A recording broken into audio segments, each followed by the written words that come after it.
बच्चों, कक्षा 8 से पाठ 13 जिसका नाम है जहां पहिया है, जिसके लेखक हैं पालमगम्मी साईनाथ जी।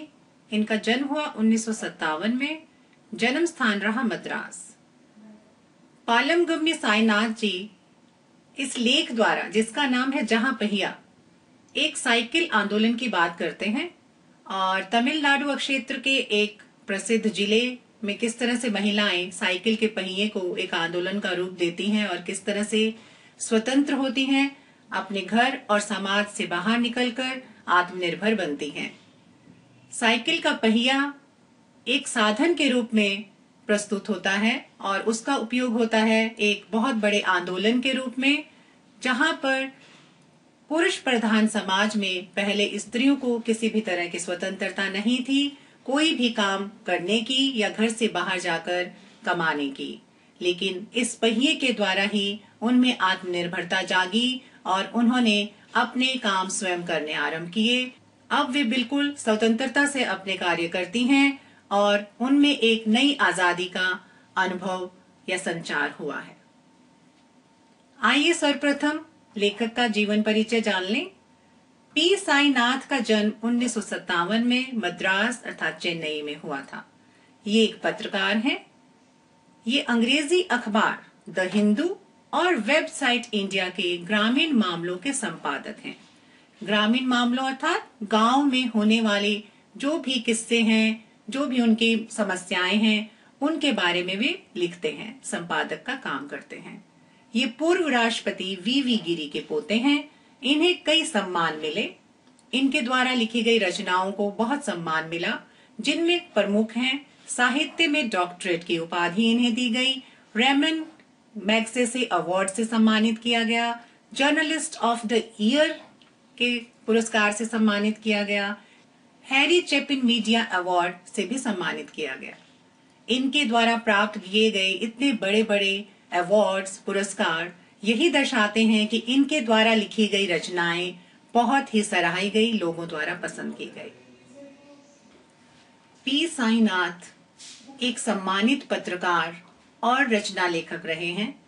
इन्हें मिले गए इतने सारे पुरस्कार जैसे कि डॉक्टरेट की उपाधि, Magsaysay award, journalist of the year, Chapin media award, यही सब दिखाते हैं कि ये कितने जाने माने और प्रसिद्ध लेखक थे। और आज जो रचना हम पढ़ने जा रहे हैं वो एक रिपोर्ट के रूप में है और जिसमें बताया गया है कि किस तरह से उस समय स्त्रियों ने आंदोलन किया और वे आत्मनिर्भर बनी।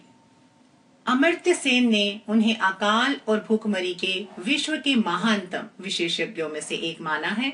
अमर्त्य सेन भी एक जाने माने लेखक रहे हैं और उन्होंने उनके द्वारा लिखी गई रचनाओं पर टिप्पणी करते हुए कहा है कि वे संसार के सबसे बड़े विशेषज्ञों अर्थात लेखन सामग्री के बारे में वे जाने माने विशेषज्ञ हैं, उन्हें अधिक जानकारी है।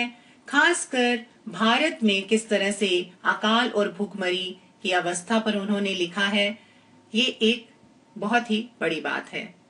इनकी लिखी पुस्तक everybody loves a good drought, stories from India's poorest district, उनकी कहानियों में हमें भारत के विकास का चेहरा दिखता है।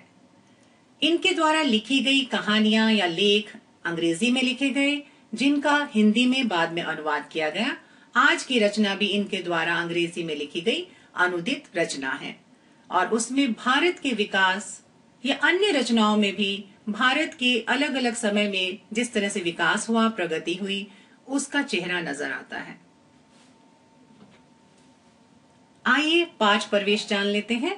पाठ प्रवेश में मुख्यतः कवि या लेखक का क्या उद्देश्य है इस पाठ को लिखने का और वे हमें क्या बताना चाहते हैं, आइए जानते हैं।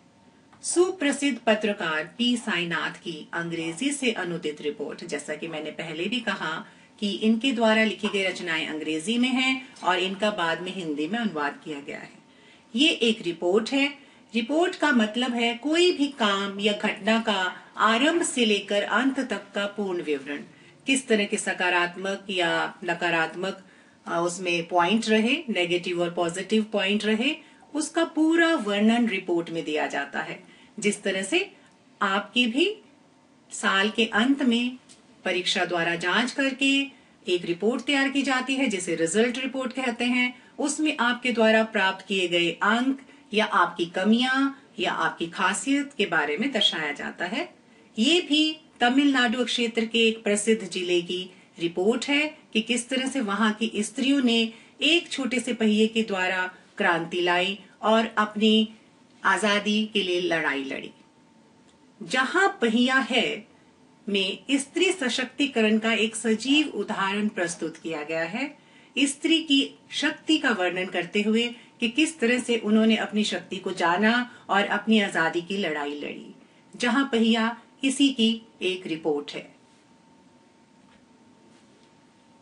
इस लेख में तमिलनाडु के एक गरीब जिले में होने वाले सामाजिक परिवर्तन तथा आंदोलन का वर्णन कर रहे हैं। भारत में बहुत सारे ऐसे इलाके हैं जो बहुत पिछड़े हुए हैं, जहां पर औरतों को किसी तरह की आजादी नहीं थी। भारत के तमिलनाडु क्षेत्र में भी स्त्रियों की वही दशा है और एक गरीब जिले में रहने वाले समाज में किस तरह से परिवर्तन आया और आंदोलन किस तरह से जागृत हुआ। स्त्रियों ने क्या वजह रही कि एक लंबी लड़ाई लड़ी उन्होंने अपनी आजादी के लिए। लेखक के अनुसार लोग रूढ़ियों से मुक्त होने के लिए रास्ते चुनते हैं। रूढ़ियां अर्थात पुरानी घिसी पिटी रीति रिवाज जिसमें न समाज का हित होता है न व्यक्ति का। तो हमने समय समय पर इतिहास में देखा कि किस तरह से पुरानी रूढ़ियों में जकड़े हुए लोग मुक्त होने के लिए कोई ना कोई रास्ता चुन लेते हैं और उन्होंने उसमें सफलता भी पाई। बहुत सारे हमारे इतिहास में जाने माने व्यक्ति हुए हैं। किसी ने दहेज प्रथा के लिए लड़ाई लड़ी है, किसी ने पर्दा प्रथा के लिए कि औरतों को जो पर्दे में रखा जाता था उसके लिए उन्होंने लड़ाई लड़ी है। इस पाठ में भी स्त्रियों की मुक्त होने, समाज से मुक्त होने के लिए, पुरुष वर्ग से मुक्त होने के लिए लड़ाई लड़ी गई है। उसके लिए एक न एक दिन व्यक्ति कदम बढ़ाता ही है, अपना विरोध जताता ही है। कई बार वे बहुत अजीब होते हैं, देखने में उनके परिणाम या उनके मुद्दे समझ में नहीं आते, बिल्कुल अजीब होते हैं। जैसे उक्त जिले में, जिस जिले की बात हो रही है, उसमें अपना अस्तित्व का अर्थ है पहचान, प्रदर्शित करने के लिए साइकिल का चयन किया गया। इस पाठ में जिस की बात हो रही है तमिलनाडु का एक जाना माना प्रसिद्ध जिला है, लेकिन वो पिछड़ा हुआ जिला है। वहां की स्त्रियों ने अपनी पहचान को प्रदर्शित करने के लिए, दिखाने के लिए एक साइकिल को चुना। किस तरह से साइकिल उनके जीवन में बदलाव लाई और उनकी आत्मनिर्भरता का कारण बने। वहां नवसाक्षर लड़कियां अर्थात नई पढ़ी लिखी लड़कियां, युवा लड़कियां, महिलाएं साइकिल चलाती हैं। आजकल यह सब देखने को मिलता है। हर जवान लड़की, नवयुवती और बड़ी उम्र की महिलाएं भी साइकिल चलाती हैं। लेखक के अनुसार साइकिल चलाने संबंधी इस आंदोलन ने महिलाओं के न सिर्फ आर्थिक पक्ष को मजबूत किया है, बल्कि उनमें एक नए आत्मविश्वास का संचार भी किया है। पहले लड़कियों को किसी तरह की आजादी नहीं थी, वे घर से बाहर नहीं जा सकती थी, लेकिन अब लड़कियां और महिलाएं सभी अपने कार्यों को करने के लिए आजाद हो चुकी हैं। साइकिल को उन्होंने अपना माध्यम चुना और किस तरह से एक आंदोलन के रूप में उन्होंने साइकिल को चुनकर अपने आर्थिक पक्ष को मजबूत किया। आर्थिक पक्ष का अर्थ है धन संबंधी स्थिति। अब उनकी आर्थिक स्थिति मजबूत हो गई है, पहले से कहीं अधिक अच्छी हो गई है और इससे बढ़कर एक बात, उनका आत्मविश्वास बढ़ा है। उन्हें अपने आप पर भरोसा होने लगा है कि वो जो चाहती हैं वे कर सकती हैं। आइए पाठ की शुरुआत करते हैं जिसका नाम है जहां पहिया है। ये पुडुकोट्टई तमिलनाडु का जिला है जिसकी बात हो रही है, जहां की स्त्रियों ने किस तरह से समाज में परिवर्तन लाया। ये एक रिपोर्ट के रूप में प्रस्तुत किया गया है लेखक के द्वारा। और रिपोर्ट के बारे में हम पहले ही बता चुके हैं आपको कि रिपोर्ट में किसी भी काम या घटना का शुरू से लेकर अंत तक वर्णन होता है, किस तरह से उसके सकारात्मक और नकारात्मक तथ्य रहे हैं, पॉजिटिव और नेगेटिव पॉइंट क्या रहे हैं और उसका क्या कारण रहा है। तमिलनाडु के पुडुकोट्टई जिले की ये एक रिपोर्ट है कि किस तरह से स्त्रियों ने समाज में आंदोलन लड़ा, अपनी आजादी की लड़ाई लड़ी एक पहिए के द्वारा, साइकिल का पहिया। पुडुकोट्टई।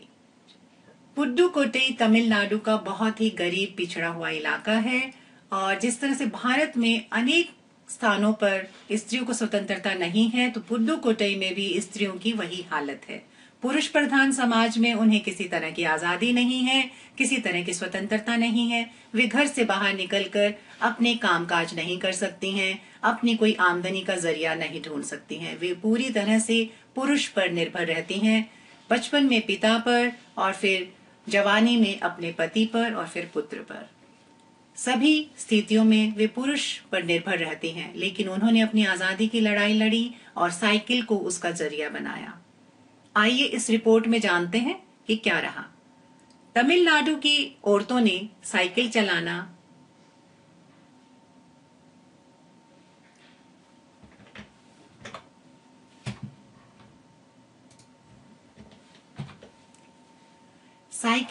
एक सामाजिक आंदोलन है क्या?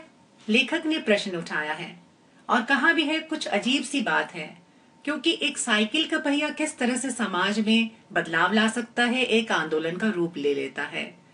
कुछ अजीब सी बात लगती है, क्योंकि पहले इतिहास में हम देखते हैं कि कितनी बड़ी बड़ी लड़ाइयां लड़ी हैं अपनी जंजीरों को तोड़ने के लिए, समाज के बंधनों को तोड़ने के लिए। ये बहुत ही अजीब सी बात होती है, लेकिन ये हुआ है। वाकई में तमिलनाडु के पुडुकोट्टई जिले में ऐसा स्त्रियों ने कर दिखाया है। इसीलिए आगे कहते हैं, लेकिन चौंकने की बात नहीं है। चौंकने का अर्थ है हैरानी। इसमें हैरान होने की बात नहीं है। वाकई ही स्त्रियों ने ये कर दिखाया है। एक साइकिल के पहिए के द्वारा अपनी आजादी की लड़ाई लड़ी और वे आत्मनिर्भर बनी। पुडुकोट्टई जिला भारत का तमिलनाडु स्टेट का बहुत ही गरीब जिला है और यहाँ की स्त्रियों ने अपनी आजादी की लड़ाई किस तरह से लड़ी, आगे जानते हैं। पुडुकोट्टई जिले की हजारों नव साक्षर ग्रामीण महिलाओं के लिए यह अब आम बात है। अब जहां देखो वहां की औरतें अपनी आजादी के इस सफर में सफलता प्राप्त कर चुकी हैं। नव साक्षर का अर्थ यहाँ पर है नई पढ़ी लिखी युवा स्त्रियां। इसका अर्थ हम पहले भी स्पष्ट कर चुके हैं। और गांव की महिलाओं के लिए अब ये आम बात हो गई है। जहां देखो वे साइकिल चलाती हुई नजर आती हैं और उन्होंने आत्मनिर्भर होकर यह साबित कर दिया। अपने पिछड़ेपन पर लात मारने और अपना विरोध व्यक्त करने और उन जंजीरों को तोड़ने का जिनमें वे जकड़े हुए हैं, कोई न कोई तरीका लोग निकाल ही लेते हैं। स्त्रियां बहुत ही पिछड़ी अवस्था में थी। यहाँ पर लात मारने का अर्थ है छुटकारा पाना अपने बंधनों से, अपने पिछड़ेपन से। और उन्होंने अपना विरोध भी व्यक्त किया, यानी कि जो बात उन्हें पसंद नहीं थी उसके विरुद्ध उन्होंने आवाज भी उठाई। जिन जंजीरों को वो तोड़कर बाहर निकली या जिन बंधनों में वे जकड़ी हुई थी, उन्होंने अपना कोई न कोई तरीका निकाल ही लिया और उनका तरीका था एक साइकिल के पहिए के द्वारा। उन्होंने किस तरह से अपने जीवन में बदलाव लाया और वे आत्मनिर्भर बनी, ये एक बहुत बड़ी बात है। कभी कभी ये तरीके अजीबोगरीब होते हैं, जैसा कि इस रिपोर्ट में हमने जाना कि एक साइकिल का पहिया किस तरह से स्त्रियों के परिस्थिति में बदलाव लाता है, उनकी स्थिति को किस तरह से बिल्कुल बदल देता है। भारत के सर्वाधिक गरीब जिलों में से एक है पुडुकोट्टई। भारत के सबसे गरीब जिलों में तमिलनाडु का पुडुकोट्टई जिला माना जाता है। पिछले दिनों यहाँ की ग्रामीण महिलाओं ने अपनी स्वाधीनता और गतिशीलता को अभिव्यक्त करने के लिए प्रतीक के रूप में साइकिल को चुना। स्वाधीनता का अर्थ है आजादी। उन्होंने अपनी आजादी की लड़ाई लड़ी। गतिशीलता और किस तरह से उन्होंने अपने काम को आगे प्रगति में बदला, उनका विकास किस तरह से हुआ, उस सब को अभिव्यक्त करने के लिए अर्थात प्रकट करने के लिए साइकिल को उन्होंने प्रतीक अर्थात निशानी के रूप में चुना। एक छोटा सा बदलाव किस तरह से उनके जीवन और उनकी स्थिति को बदल देता है, ये पुडुकोट्टई जिले की गांव की महिलाओं ने कर दिखाया। उनमें से अधिकांश नव साक्षर नई पढ़ी लिखी थी। इसका अर्थ है उनमें से जो अधिकतर औरतें थी या लड़कियां थी, वे नव साक्षर थी, नई पढ़ी लिखकर स्कूल या कॉलेज से अभी आई थी और उन्होंने साइकिल आंदोलन में बढ़ चढ़कर हिस्सा लिया था। उनकी संख्या अधिक थी। अगर हम 10 वर्ष से कम उम्र की लड़कियों को अलग कर दें तो इसका अर्थ यह होगा कि यहाँ ग्रामीण महिलाओं के 1/4 हिस्से ने साइकिल चलाना सीख लिया है। इसका अर्थ है पुडुकोट्टई जिले में जितनी महिलाओं की संख्या है उसमें से अगर हम 10 वर्ष की युवतियों को अलग कर दें, क्योंकि ये बचपन की उम्र है, बचपन में बच्चे साइकिल चला लेते हैं, लेकिन बड़े होने पर युवतियों को और बड़ी स्त्रियों को साइकिल चलाने की आजादी नहीं थी। यहाँ पर उसकी बात हो रही है और इस आंदोलन के लिए गांव की महिलाओं का 1/4 हिस्सा, जो उनकी पूरी संख्या थी उसका 1/4 हिस्सा साइकिल चलाना सीख गया था। उन्होंने साइकिल चलाना सीख लिया था। इन महिलाओं में से 70,000 से भी अधिक महिलाओं ने प्रदर्शन एवं प्रतियोगिता जैसे सार्वजनिक कार्यक्रमों में बड़े गर्व के साथ अपने नए कौशल का अर्थ है प्रवीणता, अपने नई जो उन्होंने कौशलता पाई थी, साइकिल चलाने में प्रवीणता हासिल कर ली थी, उसका प्रदर्शन किया। इन महिलाओं में से 70,000 से भी अधिक महिलाएं, एक बहुत बड़ी संख्या है 70,000, इन्होंने अपने साइकिल चलाने के कौशल को अपने प्रदर्शन के द्वारा और प्रतियोगिताओं में बढ़ चढ़कर हिस्सा लेना। प्रदर्शन अर्थात जो इन्होंने कुशलता हासिल की थी साइकिल चलाने में, उसका दिखाना अर्थात उसका प्रदर्शन करना, और जो सार्वजनिक कार्यक्रमों में प्रतियोगिताएं हो रही थी साइकिल दौड़ की, उस तरह की प्रतियोगिताओं में मुकाबले में हिस्सा लेना उनके लिए एक बड़े गर्व की बात थी। और उन्होंने अपने इस कौशल को, इस प्रवीणता को बहुत ही शानदार प्रदर्शन किया और अभी भी उनमें साइकिल चलाने की इच्छा जारी है। उनकी इच्छा अभी मरी नहीं है। ये एक नई आजादी का चलन है और उन्हें साइकिल चलाने में बहुत ही आनंद की अनुभूति हो रही है, आजादी की अनुभूति हो रही है। वहां इसके लिए कई प्रशिक्षण शिविर का अर्थ है सीखने के कैंप चल रहे हैं।